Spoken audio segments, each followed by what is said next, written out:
Bonjour à tous, alors dans cette vidéo je vous propose un exercice très classique sur une ligne de niveau qui va utiliser les barycentres et le produit scalaire. Je vous laisse y réfléchir et à tout de suite pour le corriger.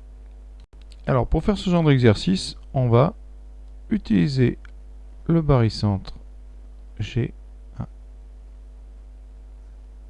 de la famille A3 B6. Alors comme 3 plus 6 est différent de 0, on a bien l'existence de ce barycentre. La masse est 9.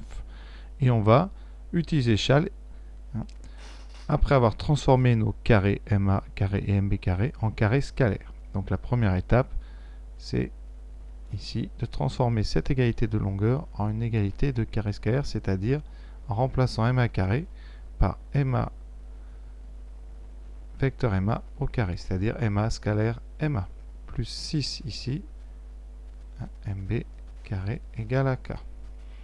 On va utiliser ensuite Chal, et dans chacun des vecteurs MA et MB, on va mettre le point G. Ça veut dire que vous aurez MG, vecteur MG, plus vecteur GA au carré, plus 6 fois vecteur MG, plus vecteur GB au carré, est égal à K.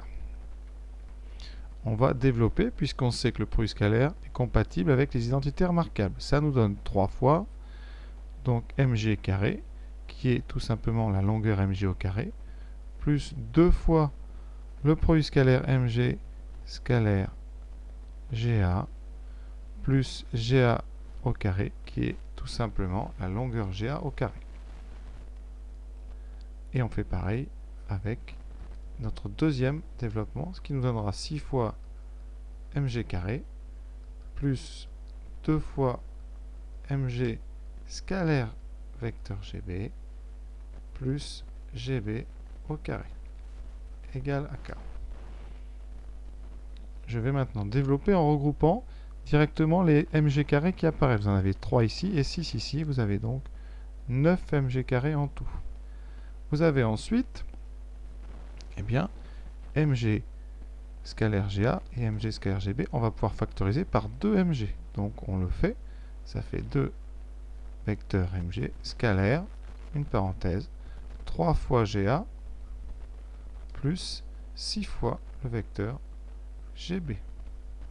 Et il nous reste ensuite des longueurs qui sont donc 3GA carré plus 6 fois GB au carré. Et ça, toujours égal à K. Conséquence de tout ça, on a 9 mg carré.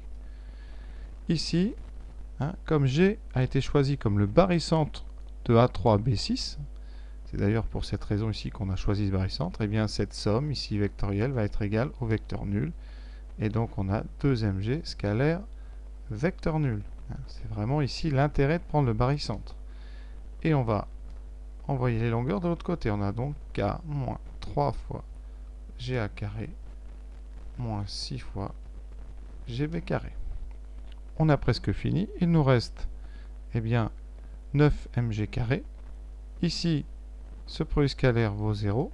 Donc on va pouvoir tout diviser par 9. On obtient mg carré est égal à K moins 3GA carré moins 6GB carré divisé par 9. Et maintenant, on va regarder si on peut prendre la racine carrée de ce nombre. Et là, on a quasiment fini. Et à présent, on a donc 3 cas. Premier cas. Si le membre de droite est négatif, ça veut dire si K moins 3GA carré moins 6GB carré sur 9 est strictement négatif. Alors, on aurait mg carré négatif. Et ça, c'est impossible. Donc, on n'a pas de solution. C'est-à-dire que l'ensemble cherché est l'ensemble vide. Le deuxième cas, si justement ce nombre est égal à 0. Alors, ça veut dire tout simplement que si k est donc égal à 3GA carré plus 6GB carré. Alors, on obtient mg carré égale à 0. Et dans ce cas-là, ça signifie que mg est égal à 0, longueur mg, donc le point M est tout simplement le point G. Hein, l'ensemble des solutions, alors là c'était l'ensemble vide, et bien ici l'ensemble de solutions sera le point G, le barycentre de A3, B6. Et le troisième cas, eh bien si notre quantité ici est positive, ça veut dire que si K est plus grand strictement que 3GA carré moins 6 plus 6GB carré, alors eh bien ça veut dire que mg est tout simplement égal à la racine carrée, puisque le nombre est positif, on peut prendre la racine carrée de k moins 3ga carré moins 6gb carré sur 9. Et ça signifie que M appartient à un cercle de centre G et de rayon, ici ce nombre que j'appellerai R. Et donc M appartient au cercle de centre G et de rayon R. Voilà les solutions. L'ensemble solution, c'est un cercle. De centre, le barycentre, et de rayon, cette quantité ici un petit peu compliquée, mais qu'on peut calculer si on connaît après les coordonnées des points G, A et B dans le repère, puisque là, on est dans un plan. Alors si on se trouve dans l'espace, vous n'obtiendrez pas un cercle, mais tout simplement une sphère.